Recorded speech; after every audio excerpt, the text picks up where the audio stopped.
اہل سنت صدقے اعلیٰ حضرت ذکر شہدائے کربلا ذکر شہدائے کربلا علامہ مولانا مفتی سید طہور اسماعیل صاحب قبلہ نعرہ تکبیر نعرہ رسالت. اسلام وغیرہ بھی آگے پڑھ لینا, دعا وغیرہ بھی آگے کر دینا. ابھی چھوٹی سی تھوڑی میں آیا تھا آئیں گے نا, ابھی آئیں گے. ہاں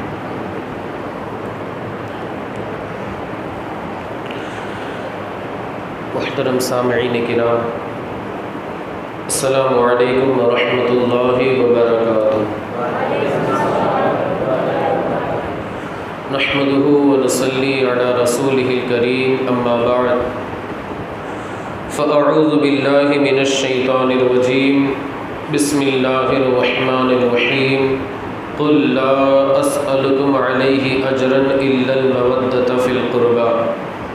آمنت باللہ صدق اللہ مولانا العظیم وبلغنا رسوله النبی الامین المتین المکین المختار الکریم ونحن على ذلك لمن الشاهدين والشاكرين والذاكرين والحافظين والواصفين والحامدين والحمد لله رب العالمين. قال الله تعالى في شان حبيبه ونبيه مخبرا وآمرا إن الله وملائكته يصلون على النبي يا أيها الذين آمنوا صلوا عليه وسلموا تسليما.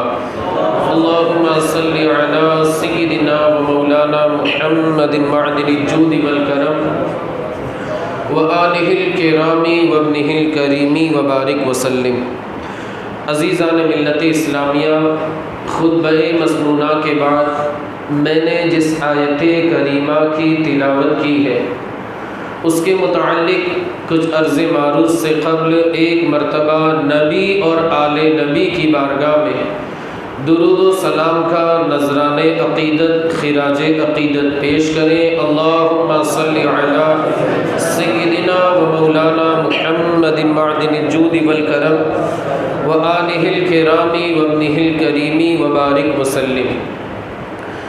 اللہ رب العزت قرآن مقدس میں ارشاد فرماتا ہے, قل اے محبوب آپ اپنے امتیوں سے ارشاد فرما دیں, اپنے نبی کی زبانی اپنے نبی کے ذریعے اللہ رب العزت اپنے نبی کے امتیوں تک ایک پیغام پہنچا رہا ہے. اے نبی آپ خود ارشاد فرما دیں, لا اسألکم علیہ اجرا الا المودۃ فی القربى, کہ میں جو تبلیغ کر رہا ہوں اللہ کے احکام تم لوگوں تک پہنچا رہا ہوں. اے لوگوں, میں اس کے اوپر کوئی اجرت, کوئی مزدوری, کوئی بدلہ, کوئی صلہ, کوئی اس کے تعلق سے خرچہ وغیرہ طلب نہیں کرتا, مطالبہ اس کا نہیں کرتا. ہاں البتہ الا المودۃ فی القربى, ایک چیز کا ضرور تقاضا کروں, ایک چیز کا ضرور مطالبہ کروں گا, وہ ہے میرے اہل بیت کی محبت.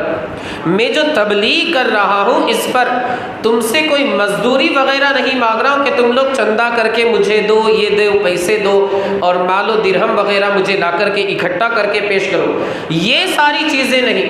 لیکن ایک چیز کا میں ضرور مطالبہ کروں گا, ایک چیز کا ضرور تقاضا کروں گا اور ایک چیز ضرور طلب کروں گا, وہ چیز کوئی اور نہیں میرے اہل بیت کی محبت ہے.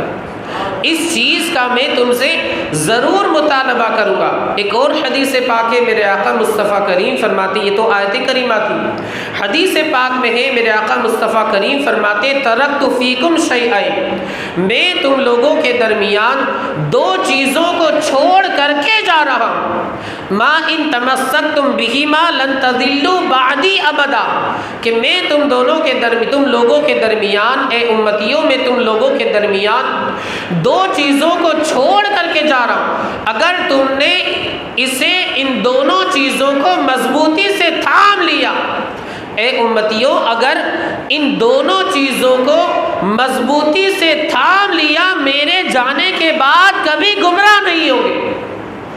ایک روایت میں ہے, بلکہ بعض روایات میں, متعدد روایات میں, کہ ان دو چیزوں سے مراد کیا ہے, میرے آقا مصطفیٰ کریم نے خود فرمایا کتاب اللہ و عطرتی، کہ وہ دو چیزیں، ایک تو اللہ کا کلام قرآن مقدس ہے اور دوسری چیز کوئی اور نہیں، میرے اہل بیت کا دامن۔ تو اگر انسان قرآن مقدس کو تھام لے، اس کے مضامین پر عمل کرنا شروع کر دے اور ساتھ ہی ساتھ اہل بیت اطہار کے دامن کو بھی تھام لے، وہ بندہ اس دنیا میں بھی کامیاب ہوگا، آخرت میں بھی کامیاب ہو جائے۔ کامیابی اس بندے کے قدم چومے گی، اور جو کامیابی وغیرہ کے طریقے ہے بندہ اسے جان لے گا، اور نہ صرف اس دنیا کی ظاہری زندگی میں، اس دنیا کے اندر، بلکہ کل قیامت کے اندر اگر اس کا اہل بیت سے سچا عشق ہوا، مصطفیٰ کی شفاعت نصیب ہو، اس بندے کو اللہ کے رسول صلی اللہ علیہ وآلہ وسلم کی شفاعت نصیب ہوگی۔ خود میرے آقا مصطفیٰ کریم اس کی شفاعت فرمائیں۔ ایک حدیث پاک میں ہے، اللہ کے رسول صلی اللہ علیہ وآلہ وسلم فرماتے ہیں، جو بندہ میرے اہل بیت سے محبت کرتا ہے، زندگی بھر کرتا رہا، جب اس کا آخری وقت آتا ہے، ملک الموت حضرت سیدنا اسرائیل علیہ الصلاۃ والتسلیم اس کی روح قبض کرنے کے لیے آتے ہیں۔ اب جانتے ہیں وہ کسی پر رحم نہیں کھاتے۔ ایک ماں ہے، اس کا ایک نوجوان بیٹا ہے، اس کا شوہر نہیں ہے، صرف ایک بیٹا ہے، اس کی زندگی کا ایک ہی سہارا، اس کے بڑھاپے کا ایک ہی سہارا، مگر حضرت اسرائیل کو حکم ہے اس کی روح جا کر کے اس نوجوان کی روح قبض کر لو، بھلے اس کا سہارا ختم ہو جائے۔ اب اگر حضرت اسرائیل اس پر رحم کھا لیتے، رحم کر لیتے اور جا کر کے روح قبض نہ کرتے، تو موت و حیات کا جو نظام ہے وہ گڑبڑ ہو جاتا، نظام جو ہے وہ درہم برہم ہو جاتا۔ نتیجہ یہ ہوتا کہ موت و حیات کا جو نظام ہے وہ برقرار اور درست نہیں رہ پاتا۔ حضرت اسرائیل جاتے اس کی روح کو قبض کر لیتے۔ آپ نے دیکھا ہوگا، سنا ہوگا، بہت سے نوجوان پھر ہم آپس میں باتیں بھی کرتے ہیں، ایک ہی بیٹا تھا، اس کے بڑھاپے کا ایک ہی سہارا تھا، اس کے بڑھاپے کی لاٹھی تھی، اس کے بڑھاپے کا سہارا تھا، اللہ نے اسے بھی اپنے پاس بلا لیا۔ یعنی حضرت اسرائیل کو کسی پر رحم نہیں آتا، یہی اللہ نے ان کا مزاج بنایا ہے۔ لیکن قربان جائے جو بندہ اہل بیت اطہار سے محبت رکھتا ہے، حضرت اسرائیل اس کی روح قبض کرنے آتے تو حضرت اسرائیل خود اسے جنت کی بشارت دیتے۔ اب ذرا سوچو تو صحیح، اور اتنے پر بس نہیں، اس کی روح قبض ہو جاتی ہے، قبر میں چلا جاتا ہے۔ اب منکر نکیر اس سے سوالات کرنے کے لیے آتے ہیں۔ سوالات تو آپ کو پتا ہوں گے، من ربکا، ما دینکا، ما کنتا تقول فی شان ھذا الرجل، اس ذات کے بارے میں تو دنیا کے اندر کیا کہا کرتا تھا؟ اگر عاشق ہے کہے گا محمد مظہر کامل ہے، حق کی شان عزت کا، نظر آتا ہے اس کثرت میں کچھ انداز وحدت کا۔ حضور اعلیٰ حضرت کی زبان، اگر وہ عاشق ہے تو کہے گا یہ تو وہی مصطفیٰ آمنہ کے لال عبداللہ کے پیارے ہیں، جن کی میں نعتیں پڑھا کرتا تھا، جن کی میں نعتیں سنا کرتا تھا، جن کے بیانات میں سنا کرتا تھا، جن کی سنتوں پر میں عمل کرنے کی کوشش کیا کرتا تھا۔ اب یہ جو منکر نکیر سوال کریں گے تو حدیث پاک میں آتا ہے یہ منکر نکیر بڑی ڈراؤنی شکل والے ہوتے ہیں، لیکن جس بندے نے اہل بیت اطہار کی محبت میں زندگی کے شب و روز کو گزارا ہوگا، یہی منکر نکیر بھی اسے جنت کی بشارت دیں گے۔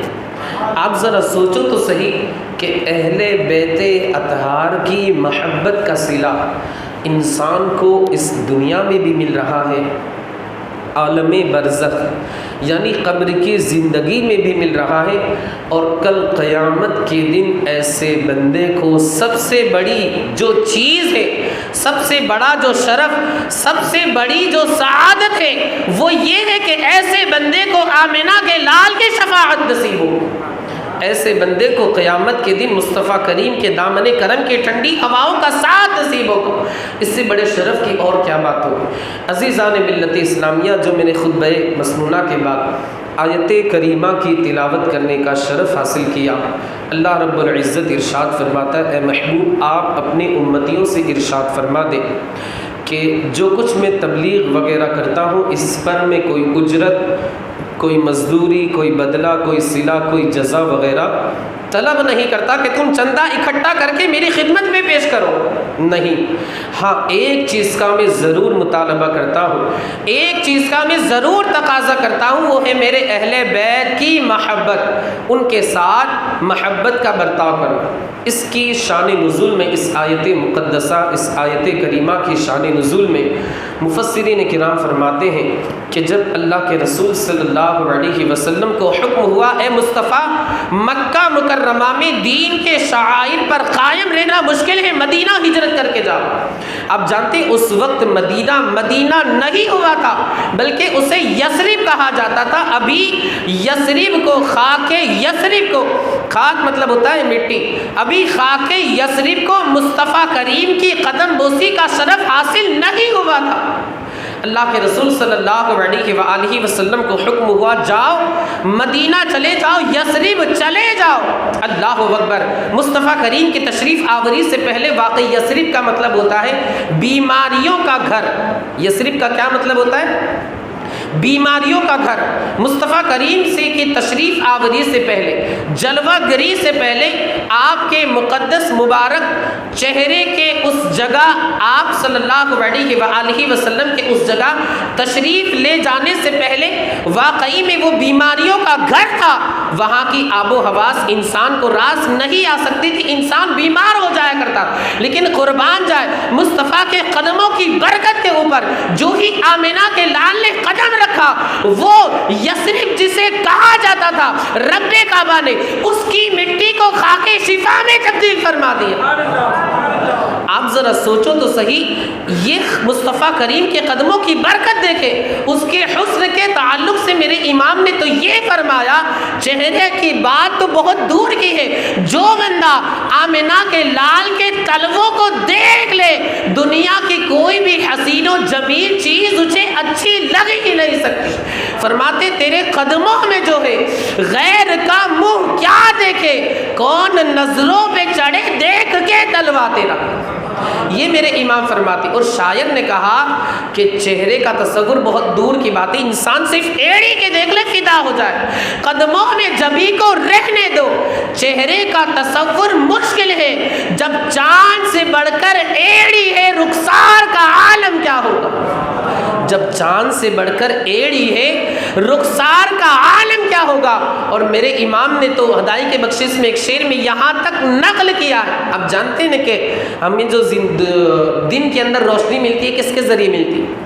سورج کے ذریعے ملتی ہے۔ آپ قسم کھا کے کہہ سکتے ہیں، بالکل ڈنکے کی چوٹ میں آپ کہہ سکتے ہیں کہ ہمیں سورج کے ذریعے روشنی ملتی ہے، لیکن میرے امام فرماتے کہ اس سورج کو جو روشنی ملتی ہے، ہم سورج کے ذریعے روشنی حاصل کرتے ہیں، لیکن اس سورج کی روشنی کہاں سے آتی ہے؟ میرے امام فرماتے کہ یہ جو سورج ہے طلوع ہوتا ہے کہیں اور سے نہیں، آمنہ کے لال کے رخسار سے طلوع ہوتا ہے۔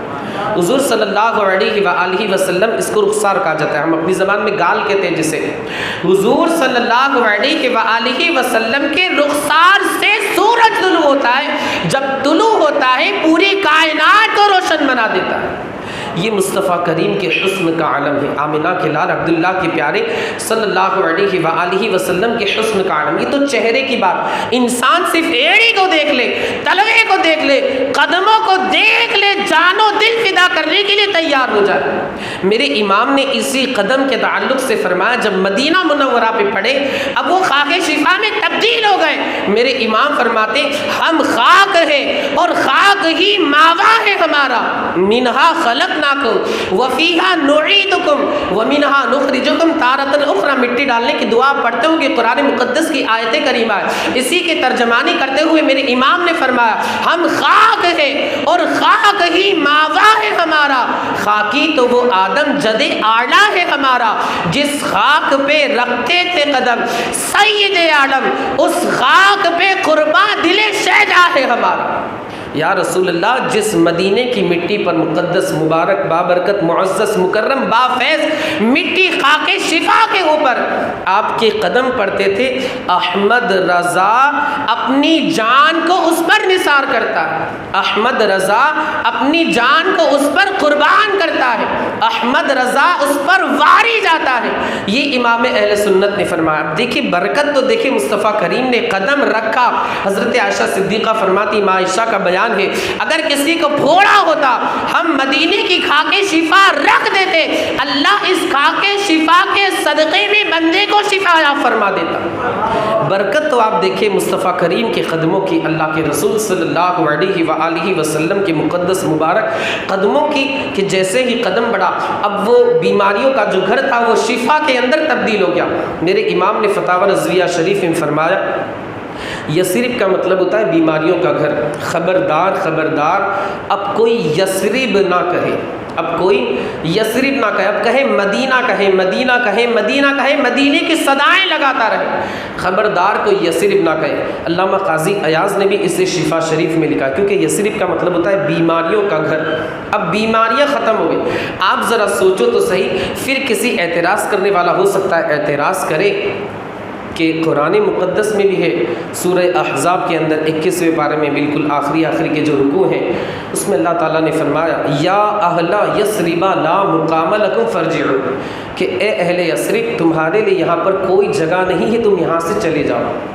تو اس کا جواب حضور اعلیٰ حضرت نے فتاوی رضویہ میں پہلے ہی سے دے دیا۔ ہو سکتا ہے کوئی دل کا روگی جس کے دل میں چور بیٹھا ہو، عبداللہ بن ابی بیٹھا ہو، وہ آ کر کے اعتراض کرے کہ قرآن مقدس میں خود مدینہ شریف کو یثرب کہا گیا ہے، تو آپ کیسے منع کریں؟ تو اعلیٰ حضرت نے پہلے ہی سے جواب دے دیا کہ یہ منافقین کے قول کو اللہ رب العزت نے ذکر کیا ہے قرآن مقدس کے اندر۔ آپ لوگوں نے شاید دیکھا ہوگا، سنا ہوگا، آپ نے خود بھی پرنٹ کروا کر کے اس کی اسٹیکر وغیرہ بنا کر کے آپ نے کورونا کی دعا، یا اہل یثرب لا مقام لکم فارجعوا، کورونا کی دعا شاید آپ حضرات نے دیکھی ہوگی، اس کو لکھا بھی ہوگا، پڑھا بھی ہوگا۔ اللہ اکبر، ہم نے قرآن مقدس سے، ایک ڈاکٹر اقبال کا شعر بھی ہے، صرف دعائیں سیکھ لی لیکن عمل کرنا نہیں سیکھا۔ کاش ہم قرآن مقدس کی تلاوت کرنا بھی سیکھ جاتے، صرف ہم نے علاج سیکھا ہے، اس پر عمل کس طریقے سے کیا جاتا ہے ہم نے سیکھا ہی نہیں۔ یہ ڈاکٹر اقبال کا ایک شعر بھی ہے اس تعلق سے، آپ ذرا سوچو تو صحیح، کاش ہم قرآن مقدس کو تلاوت کے لیے، عمل کے لیے، اپنی دنیا اور آخرت بنانے کے لیے قرآن مقدس اٹھا لیتے۔ ہمارا فائدہ یہ کوئی نقصان نہیں۔ آج دیکھیں آپ، ہم نے قرآن مقدس کو چھوڑ دیا، دنیا نے ہمیں کہیں کا نہیں چھوڑا، منہ دکھانے کے ہم قابل نہیں۔ ڈاکٹر اقبال کا شعر ہے کہ وہ زمانے میں معزز تھے مسلمان ہو کر، ہم خوار ہوئے تارک قرآن ہو کر۔ یعنی جو ہمارے اسلاف تھے وہ زمانے میں معزز کیوں ہوئے، باعزت کیوں ہوئے؟ اس لیے کہ انہوں نے قرآن مقدس کے دامن کو تھام لیا تھا۔ لیکن آج ہم در بدر کی جو ٹھوکریں کھا رہے، ذلت و رسوائی سے دو چار ہو رہے، اس کی وجہ یہی ہے کہ ہم نے قرآن مقدس کو چھوڑ دیا، قرآن مقدس کی تلاوت کو چھوڑ دیا، قرآن مقدس پر عمل کرنا چھوڑ دیا، قرآن مقدس کی تعلیم کو ہم نے بالکل فراموش کر دیا۔ نتیجہ یہ ہوا کہ دنیا نے ہمیں کہیں کا نہیں چھوڑا۔ آج ہماری قوم مسلم جو ہے وہ بالکل منہ دکھانے کے قابل نہیں ہے، ذلت و رسوائی ہمارا مقدر بن چکی ہے، اللہ کی مدد بھی اب ہمارے شامل کان نہیں ہے۔ قرآن مقدس کا اعلان ہے، ان ینصرکم اللہ فلا غالب لکم، چوتھے پارے کی سورہ نساء کی آیت کریمہ ہے کہ اگر سورہ نساء نہیں بلکہ سورہ آل عمران کی آیت کریمہ ہے کہ اگر اللہ تمہاری مدد فرمانا چاہے کوئی تم پر غالب نہیں آ سکتا، کوئی تم پر نہیں غالب آ سکتا، کوئی جیت نہیں سکتا، لیکن اللہ تمہاری مدد کو ترک کر دے، چھوڑ دے۔ وَإِن يَخْذُلْكُمْ فَمَنْ ذَا الَّذِي يَنْصُرُكُمْ مِنْ بَعْدِهِ، اگر اللہ تمہاری مدد کو چھوڑ دے تو کوئی بھی تمہاری مدد نہیں کر سکتا۔ آج دیکھیں ہم نے قرآن مقدس کو چھوڑ دیا، اللہ و رسول کے فرامین پر عمل کرنا چھوڑ دیا تو آج ہماری زندگی، آج ہم ذلت و رسوائی سے دوچار، ذلت و رسوائی ہمارا مقدر بن گئی۔ تو اے دوستو، یہ جو تقریر وغیرہ کا مقصد ہوتا ہے، ایک تو اصلاح بھی مقصد ہوتا ہے۔ اب قرآن مقدس کی تعلیم حاصل کریں اور قرآن مقدس کی تلاوت کو اپنا معمول بنا لیں۔ روزانہ آپ سورہ یاسین پڑھ لیا کریں اور اس کا ثواب بزرگان دین کی بارگاہ میں خراج عقیدت پیش کریں، اور آپ کے اپنے مرحومین ہیں ان کی بھی روح کو ایصال ثواب کریں۔ الحمدللہ ہم تو ایصال ثواب والے، ہم ان میں سے نہیں ہیں جو ایصال ثواب کو شرک بدعت کہتے ہیں۔ الحمدللہ ہم اہل سنت و جماعت ہیں اور ہم ایصال ثواب کے قائل ہیں۔ ہم ان غداروں میں سے نہیں ہیں، منکر عجب کھانے گر آنے والے، تیرا کھائے تیرے غلاموں سے الجھے ہیں، منکر عجب کھانے گر آنے والے۔ ہم ان غداروں میں سے نہیں جو مصطفیٰ کا نمک کھا کر کے مصطفیٰ کریم کی غداری کریں۔ تو آپ کم از کم سورہ یاسین پڑھ لیا کریں، بزرگان دین کی بارگاہ میں خراج عقیدت پیش کریں، اور جو آپ کے مرحومین ہیں ان کی روح کو ایصال ثواب کریں، ان کو بہت زیادہ ضرورت رہتی۔ ہو سکتا ہے آپ کا یہ عمل اللہ کی بارگاہ میں مقبول ہو جائے اور اللہ آپ کے اس عمل کی بنیاد پر اس مرحوم کی مغفرت فرما دے اور اسے جنت میں داخل فرما دے۔ کریں گے انشاءاللہ سورہ یاسین کی آپ کم سے کم عادت ڈالیں، اللہ آپ کو توفیق دے تو آپ پورا قرآن بھی مہینے میں، 2 مہینے میں، 3 مہینے میں، جتنا آپ سے ہو سکے آپ ختم کریں، اور اس کا فائدہ اب زندگی میں خود بھی محسوس کریں گے، اور انشاءاللہ وفات کے بعد تو ہر کسی کو اس کا فائدہ ہونا ہے۔ خیر، میں عرض کر رہا تھا اللہ کے رسول صلی اللہ علیہ وآلہ وسلم میں ایک بات یہاں پر مجھے حدیث پاک بھی یاد آ گئی کہ قرآن کے ثواب کو ہم نے سمجھا ہی نہیں۔ میرے آقا مصطفیٰ کریم کی حدیث پاک ہے کہ جو بندہ قرآن مقدس کا ایک حرف پڑھتا ہے، رب کعبہ اسے مکمل 10 نیکیوں کا ثواب عطا فرماتا ہے۔ پھر میرے آقا آگے فرماتے مصطفیٰ کریم کہ میں یہ نہیں کہتا الف لام میم ایک حرف ہے، بلکہ الف ایک حرف ہے، لام ایک حرف ہے، میم ایک حرف ہے۔ تو جو بندہ الف لام میم پڑھتا ہے، رب کعبہ اسے 1 نہیں 2 نہیں بلکہ 30 نیکیوں کا ثواب عطا فرماتا ہے۔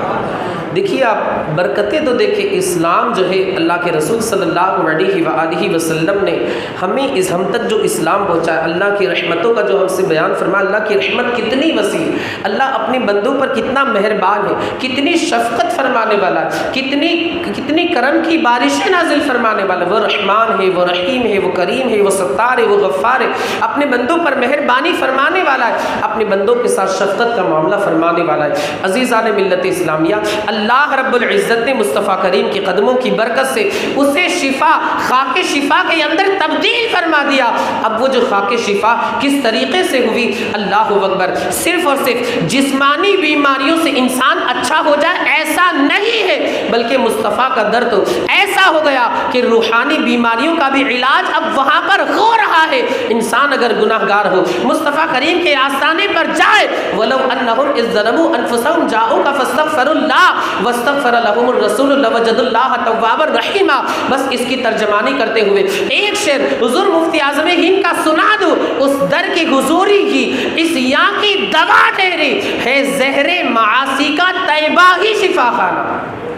یہ قرآن مقدس کی آیت کریمہ، وَلَوْ أَنَّهُمْ إِذْ ظَلَمُوا أَنفُسَهُمْ جَاءُوكَ فَاسْتَغْفَرُوا اللَّهَ، مجرم بلائے آئے جاؤ کا ہے گواہ، پھر رد ہو کب یہ شان کریموں کی در کی ہے۔ سرکار ہم گواروں میں طرز ادب کہاں، ہم کو تو بس تمیز یہی بھی اکبر کی ہے۔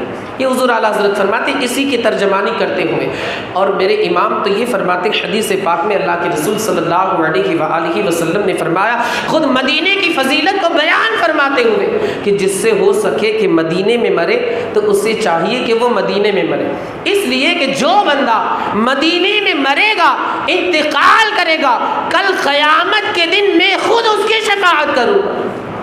جو بندہ مدینے میں مرے گا، جس کا انتقال مدینے میں ہوا، کل قیامت کے دن میں خود اس کی شفاعت کروں گا۔ میرے امام فرماتے ہیں اسی کی ترجمانی کرتے ہوئے، طیبہ میں مر کے ٹھنڈے چلے جاؤ آنکھیں بند، طیبہ میں ٹھنڈے مر کے چلے جاؤ آنکھیں بند، سیدھی سڑک یہ شہر شفاعت نگر کی۔ جو بندہ مدینے میں مر جائے یقیناً اسے میرے آقا مصطفیٰ کریم کی شفاعت نصیب ہوگی۔ تو یہ اللہ کے رسول صلی اللہ علیہ وآلہ وسلم کا در ہے، آستانہ ہے، چوکھٹ ہے، باب ہے، دروازہ ہے، اس کی برکتیں انسان کو انشاءاللہ العزیز اس دنیا میں آج بھی مل رہی ہے اور انشاءاللہ صبح قیامت تک ملتی رہے۔ میں عرض کر رہا تھا اس آیت کریمہ کی شان نزول، اللہ کے رسول صلی اللہ علیہ وآلہ وسلم ہجرت فرما کر کے مدینہ منورہ تشریف لائے۔ اللہ کے رسول صلی اللہ علیہ وآلہ وسلم کی بارگاہ میں انصاری صحابہ نے سوچا کہ آمنہ کے لال کے اخراجات ظاہری اعتبار سے کچھ زیادہ ہے، خرچہ وغیرہ جو ہے، تو ہمیں کچھ چاہیے کہ ہم چندہ وغیرہ اکٹھا کر کے اللہ کے رسول صلی اللہ علیہ وآلہ وسلم کی بارگاہ میں کچھ نذرانہ وغیرہ پیش کر دیں۔ چونکہ احسان کا بدلہ احسان سے ہونا چاہیے۔ قرآن مقدس میں حل جزاء الاحسان الا الاحسان سورہ رحمان کے اندر، اور دوسرے مقام پر اللہ نے سورہ قصص میں 20ویں پارے میں فرمایا احسن کما احسن اللہ الیک، احسان کرو جس طرح اللہ نے تم پر احسان فرمایا۔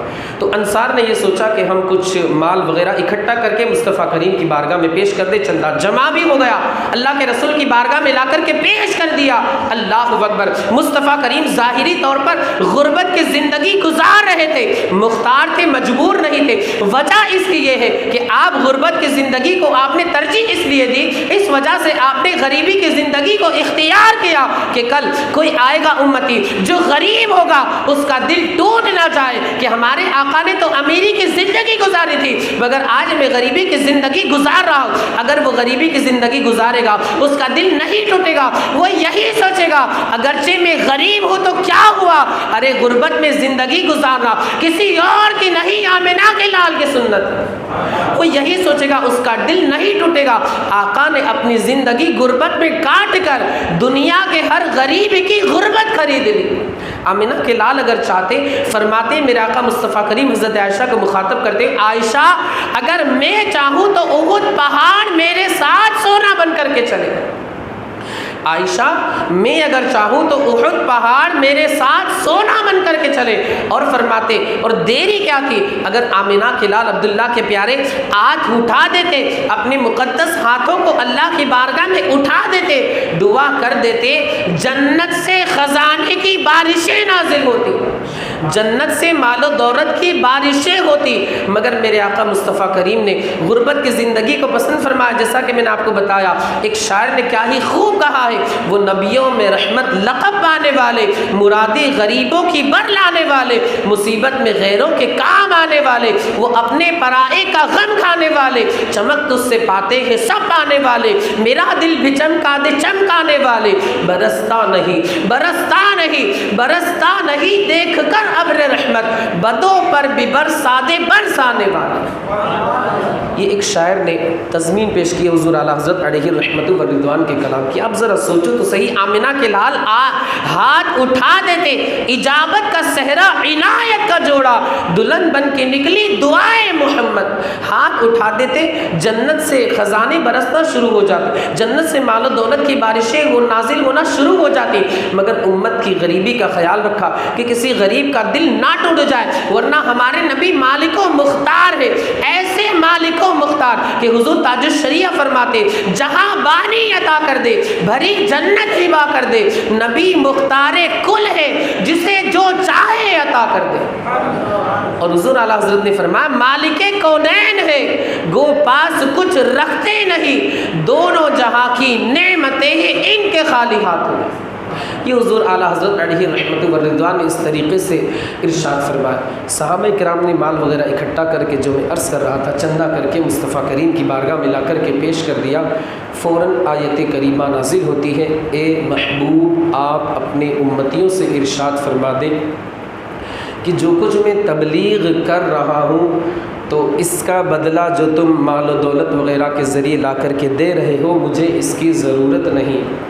ہاں اگر تمہیں کچھ کرنا ہی ہے اس کا بدلہ، اس کا صلہ وغیرہ، تو بس میرے اہل بیت سے محبت کرو، آپ ذرا سوچو، اللہ رب العزت نے اپنے محبوب سے فرمایا یا ایھا الرسول بلغ ما انزل الیک من ربک، اے محبوب جس چیز کا آپ کو حکم دیا جاتا ہے اس کی آپ تبلیغ فرمائے، اعلان فرمائے، میرے پیغام کو پہنچائے امت تک۔ یہ اتنا بڑا حکم تھا، نبی بنا کر کے بھیجا، مگر اس کا بدلہ اللہ رب العزت نے اپنے محبوب سے خود ارشاد فرمایا کہ اس کا بدلہ آپ کو طلب نہیں کرنا ہے، اس کا بدلہ جو ہے وہ آپ کو خود ملے گا بارگاہ رسالت اللہ کے رسول صلی اللہ علیہ وسلم کو، خود اللہ کی بارگاہ میں اس کا بدلہ ملے گا، آپ کو امت سے طلب نہیں کرنا۔ لیکن اہل بیت جو ہے ان کی محبت کا ضرور مطالبہ ہونا ہے، اور وہ صبح قیامت تک رہے گا، یعنی اہل بیت اطہار سے محبت کرنی۔ آپ دیکھیں اہل بیت اطہار سے محبت کرنے کی بنیاد پر رب کعبہ ایک غیر مسلم کو اسلام کی دولت سے مشرف فرما دیا کرتا ہے۔ آپ تاریخ اٹھا کر کے دیکھیں، آپ ہسٹری اٹھا کر کے دیکھیں، اور جس بندے کو اللہ جو اگر کسی اہل بیت کی گستاخی کرتا ہے، بے ادبی کرتا ہے، رب کعبہ اس بندے کو اپنے شرف سے، اپنے ثواب سے محروم رکھا کرتا ہے۔ آپ تاریخ اٹھا کر کے دیکھیں، ایک سیدہ تھی، ایک شہزادی مصطفیٰ کریم کے گھرانے سے اس کا تعلق تھا، مصطفیٰ کریم کی نسل سے وہ تھی۔ اللہ اکبر، میاں بیوی دونوں رہ رہے تھے، دونوں سید تھے، 3 یا 2 بیٹیاں تھیں۔ اتفاق سے اللہ کی رضا کے مطابق، اللہ کی مرضی کے مطابق موت سے کس کو رستگاری ہے، آج وہ تو کل ہماری باری ہے، جاگنا ہے جاگ لے، افلاک کے سائے تلے حشر تک سوتا رہے گا، خاک کے سائے تلے۔ اور میرے امام فرماتے ہیں کہ ہائے غافل وہ کیا جگہ ہے جہاں 5 جاتے ہیں 4 پھرتے، اور فرماتے اندھیرا گھر، قبر کے تعلق سے فرماتے اندھیرا گھر، اکیلی جا، دم گھٹتا، دل اٹھتا تھا، خدا کو یاد کر پیارے، وہ ساعت آنے والی ہے۔ شوہر نامدار کا انتقال ہو جاتا ہے، سید صاحب کا انتقال ہو جاتا ہے، اس سیدہ کا بیان ہے کہ ہم لوگ سمرقند کے اندر، ہم لوگ جو ہے وہ ازبکستان کے اندر رہ رہے تھے، لوگوں کے طعنے کی وجہ سے ہم اسے چھوڑ دیتے، اس شہر کو چھوڑ کر کے ہم سمرقند چلے جاتے۔ میں نے اپنی بچی کو ایک مسجد کے اندر، رات کا موسم تھا، رات کا وقت تھا، سردی کا موسم تھا، میں نے اپنی بچی کو ایک مسجد میں ٹھہرا دیا، اور خوراک کے لیے، غذا کے لیے، کھانے وغیرہ کے لیے، انتظام کے لیے میں باہر چلی جاتی ہوں۔ میں ایک جگہ جا کر کے میں نے دیکھا کہ ایک شخص بیٹھا ہوا ہے، اس کے ارد گرد لوگوں کا مجمع ہے۔ میں نے پوچھا یہ شخص کون ہے؟ بتانے والے نے بتایا یہ رئیس شہر ہے، لوگوں میں مال و دولت تقسیم کرتا ہے، لوگوں کو صدقہ خیرات اس طریقے سے دیتا ہے، صدقے نافلہ وغیرہ دیتا ہے۔ سیدہ کا بیان ہے، میں اس شخص کے پاس جاتی ہوں اور اپنی جو ضرورت ہے اسے پیش کرتی ہوں۔ میں سیدہ ہوں، سیدہ گھرانے سے میرا تعلق ہے، مصطفیٰ کریم کے گھرانے سے میرا تعلق ہے، میری یہ ضرورت ہے، 2 یا 3 میری بچیاں ہیں، میں آپ سے سوال کرتی ہوں ضرورت کو پورا کر دیا جائے، جو میری بچیاں ہیں ان کے کھانے پینے کا انتظام کر دیا جائے۔ وہ جو رئیس شہر تھا اسے تھوڑا سا تکبر تھا، گھمنڈ تھا، اسے پیسے کا خمار چڑھا ہوا تھا۔ اس نے کہا کہ تم سیدہ ہو، تم شہزادی ہو، مصطفیٰ کریم کے صاحبزادی ہو، مصطفیٰ کریم کے گھرانے سے تمہارا تعلق ہے، اس پر دلیل کیا ہے، اس پر پروف کیا ہے، اس کی سند کیا ہے، اس کا سرٹیفکیٹ کیا ہے، اس پر تمہارا دعویٰ تو ہے کہ تم سیدہ ہو، مگر تمہارے پاس اس کی دلیل کیا ہے؟ سیدہ کا دل ٹوٹ جاتا ہے۔ اللہ اکبر، اس بندی کے پاس ظاہر سی بات ہے دلیل یہ انسان کے پاس ہو بر وقت یہ بہت مشکل ہو جایا کرتا ہے، سیدہ کا دل ٹوٹ جاتا ہے، وہاں سے مایوس ہو کر کے چلی جاتی ہے۔ آپ یاد رکھیں کسی سید کا دل توڑنا خود مصطفیٰ کا دل توڑنے کے برابر ہے، یہ یاد رکھیں۔ صبح قیامت تک جتنے سادات ہیں ان سادات میں سے کسی سید کا دل توڑنے کی بنیاد پر مصطفیٰ کریم کو تکلیف ہوا کرتی، یہ بھی تاریخ کے بہت سارے واقعات سے ثابت ہے۔ کسی نے ایک سید کو کوڑا مارا تو اللہ کے رسول صلی اللہ علیہ وسلم رات میں اس بندے کے خواب میں آئے، فرمایا کہ تم نے جو میرے شہزادے کو کوڑا مارا دیکھو یہاں پر اس کا اثر، خود آپ نے اپنا جامہ مبارک پیراہن مبارک اٹھا کر کے دکھایا تو جس نے کوڑا مارا تھا اس نے دیکھا کہ واقعی وہ جگہ سوجی ہوئی تھی، ورم آ گیا تھا وہاں پر۔ تو کسی سید کو تکلیف پہنچانے سے آمنہ کے لال کو تکلیف ہوتی ہے، سیدہ کا دل ٹوٹ جاتا ہے۔ اس کا بیان ہے کہ میں وہاں سے آگے روانہ ہوتی ہوں، میں نے دیکھا کہ ایک بوڑھا شخص بیٹھا ہوا، اس کے ارد گرد لوگوں کا مجمع ہے۔ میں نے پوچھا یہ بوڑھا کون ہے؟ مجھ سے بتایا گیا یہ ایک مجوسی ہے اور لوگوں کو اس طریقے سے روپے پیسے وغیرہ دیتا ہے۔ اس سیدہ کا بیان میں اس مجوسی کے پاس جاتی ہوں، اپنی ضرورت کو بیان کرتی ہوں، اپنا سوال اس کے سامنے پیش کرتی ہوں۔ یاد رکھے سید خوددار ہوتا ہے، اپنا دستے سوال کسی کے آگے دراز نیاز نہیں کرتا, کسی کے آگے مانگنے کے لیے وہ نہیں تیار ہوتا, مانگنے کے لیے نہیں جاتا, مگر ضرورت ہو, مجبوری ہو تو شریعت اجازت دیتی ہے کہ بقدر ضرورت وہ سوال کرے. وہ سیدہ جاتی ہے اس مجوسی کے پاس اور کہتی ہے کہ میں سیدہ ہوں, مصطفیٰ کریم کی آل سے ہوں, مصطفیٰ کریم کی نسل سے ہوں, مصطفیٰ کریم کے گھرانے سے میرا تعلق ہے, مصطفیٰ کریم کے صاحبزادی ہوں. اللہ اکبر. جو ہی اس مجوسی نے سنا کہ یہ سیدہ ہے, مصطفیٰ کریم کے گھرانے سے اس کا تعلق ہے, اس نے اپنے غلام کو حکم دیا کہ جاؤ جا کر کے اپنی مالکہ سے کہو تیار ہو جائے اور 2-3 کنیزوں کو لے کر کے فٹافٹ یہاں پر آ جائے, فوراً آ جائے. غلام جاتے ہیں, کنیزوں کو جو مالکہ ہوتی ہے اس سے کہتے ہیں, وہ مالکہ تیار ہو کر کے اچھے کپڑے میں ملبوس ہو کر کے اچھے کپڑے پہن کر کے 2-3 کنیزوں کو لے آتی ہے. مجوسی کہتا ہے یہ کوئی اور نہیں, مصطفیٰ کے گھرانے کی شہزادی, مصطفیٰ کریم کے گھرانے سے اس کا تعلق ہے, جاؤ اسے لے جاؤ. وہ جو مالکہ ہے اس سیدہ کو لے جاتی ہے, شہزادی کو لے جاتی ہے, صاحبزادی کو لے جاتی ہے اور تینوں بچیوں کو لے جا کر کے اپنے گھر اپنی حویلی کے اندر لے جاتی ہے. الگ سے ان کے رکنے کا انتظام وغیرہ ہوتا ہے, کھانا وغیرہ کھلایا جاتا ہے, غسل وغیرہ کرایا جاتا ہے, اچھے کپڑے پہنائے جاتے ہیں, مکمل ضیافت کا اہتمام کیا جاتا ہے. اللہ اکبر. رات ہوتی ہے, ہر طرف تاریکی پھیل جاتی ہے, ہر طرف سیاہی پھیل جاتی ہے, ہر طرف اندھیرا چھا جاتا ہے, سارے لوگ سو جاتے ہیں. وہ رئیس شہر جو مسلمان تھا وہ بھی سو جاتا ہے.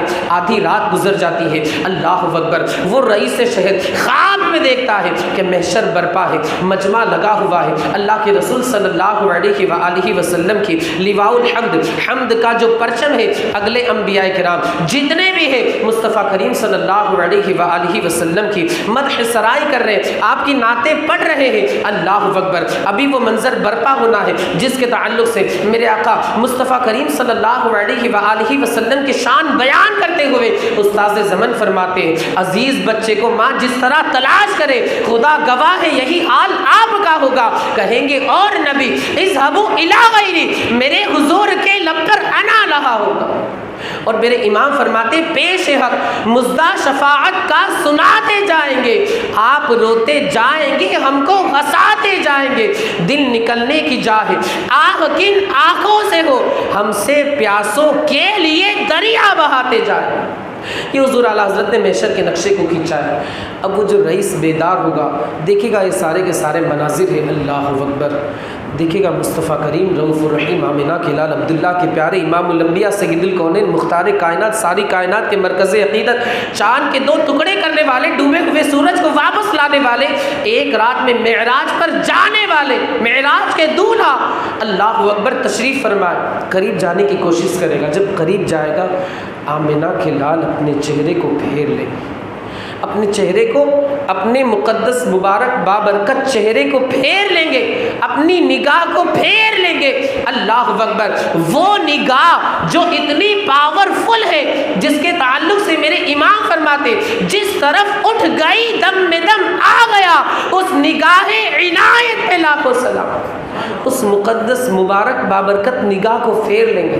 اب آپ ذرا بتائیں محشر میں آمنہ کے لال اگر اپنے چہرے کو پھیر لے تو اس شخص کا کیا ہوگا, اس شخص کا کیا ہوگا اگر آمنہ کے لال عبداللہ کے پیارے اگر کسی بندے سے اپنے رخ زیبا کو پھیر لے, وہ بندہ کامیاب ہو سکتا ہے, اس بندے کو شفاعت نصیب ہو سکتی ہے. آمنہ کے لال اگر ناراض ہو جائے تو اس بندے کا کیا ہوگا. ہم تو دعا کرتے یا الہی ہر جگہ تیری عطا کا ساتھ ہو, جب پڑے مشکل شہ مشکل کشا کا ساتھ ہو. ہم قبر کے تعلق سے دعا کرتے کہ مصطفیٰ کریم کے چہرے کی زیارت ہو جائے. یا الہی گور تیرا, گور تیرا مطلب ہوتا ہے تاریخ قبر. یا الہی گور تیرا کی جب آئے سخت رات, ان کے پیارے منہ کی صبح جا فضا کا ساتھ ہو. اور حشر کے تعلق سے امام اہل سنت نے ہمیں یہ دعا سکھائی, یا الہی جب رضا خواب گرا سے سر اٹھائے, یعنی جب ہم محشر میں بیدار ہو, قبر سے ہمیں جب اٹھایا جائے تو ہمارا حال یہ ہو, یا الہی جب رضا خواب گرا سے سر اٹھائے, دولت بیدار عشق مصطفیٰ کا ساتھ ہو, مصطفیٰ کریم کے چہرے کی زیارت نصیب ہو جائے. اللہ اکبر. نفسی نفسی کا عالم ہو, بھائی بھائی کے کام نہ آئے, یوم یفر المرء من اخی و امہ و ابی و صاحبتہ و بنی, یہ عالم ہو, بھائی بھائی کے کام نہ آئے, بیٹا باپ کے کام نہ آئے, باپ اپنے بیٹے کے کام نہ آئے, نہ ماں اپنی اولاد کے کام آئے, نہ شوہر بیوی کے کام آئے, نہ بیوی اپنے شوہر کے کام آئے, نہ بھائی بھائی کے کام آئے، نہ بھائی بہن کے کام آئے، نہ بہن بھائی کے کام آئے، اس وقت ہمارا کیا حال ہوگا؟ امام اہل سنت نے اسی وقت کے تعلق سے دعا کی ہے، یا الہی گرمی محشر سے جب بھڑکے بدن دامن محبوب کی ٹھنڈی ہوا کا ساتھ ہو، دعا کی ہے یا الہی جب زبانیں باہر آئے پیاس سے صاحب کوثر شہید جود و عطا کا ساتھ ہو، یا الہی جب کھلنے لگے عیب پوشے خلق ستارے خطا کا ساتھ ہو۔ اس طریقے سے دعائیں حضور اعلیٰ حضرت نے کی ہے۔ مگر اللہ اکبر، اگر کسی بندے کو آمنہ کے لال اس سے اپنے چہرے کو پھیر لے، اپنے چہرے کی زیارت نہ کرائے، اپنے چہرے کا دیدار نہ کرائے، اس بندے کا کیا ہوگا؟ اس بندے کا کیا ہوگا؟ اس بندے کی قسمت سمجھ لیجئے۔ اب کیا کہا جا سکتا ہے؟ وہ بندہ جو ہے محروم ہے، وہ بندہ اس شرف سے، اس سعادت سے محروم ہو گیا کہ آمنہ کے لال نے اس سے چہرہ پھیر لیا۔ علامہ حسن رضا فرماتے ہیں کہ سرگزشتے غم کہوں کس سے تیرے ہوتے ہوئے، کس کے در پہ جاؤں تیرا آستانہ چھوڑ کر، بخشوانا مجھ سے عاصی کا روا ہوگا کسے، کس کے دامن میں چھپو دامن تمہارا چھوڑ کر۔ ارے ہونا تو یہ چاہیے کہ ڈھونڈا ہی کرے صدر قیامت کے سپاہی، کیا ہونا چاہیے؟ ڈھونڈا ہی کرے صدر قیامت کے سپاہی، وہ کس کو ملے جو تیرے دامن میں چھپا ہو، اور آتا ہے فقیروں پہ انہیں پیار کو ایسا کہ خود بھیک دے اور خود کہے منگتا کا بھلا ہو۔ یہ ہونا چاہیے۔ اللہ اکبر۔ حضور مفتی اعظم ہند نے بھی اس کے تعلق سے فرماتے تیرے در کے ہوتے کہاں جاؤ پیارے، کیا فرماتے؟ تیرے در کے ہوتے کہاں جاؤ پیارے، سوا تیرے سب سے کنارہ کروں میں۔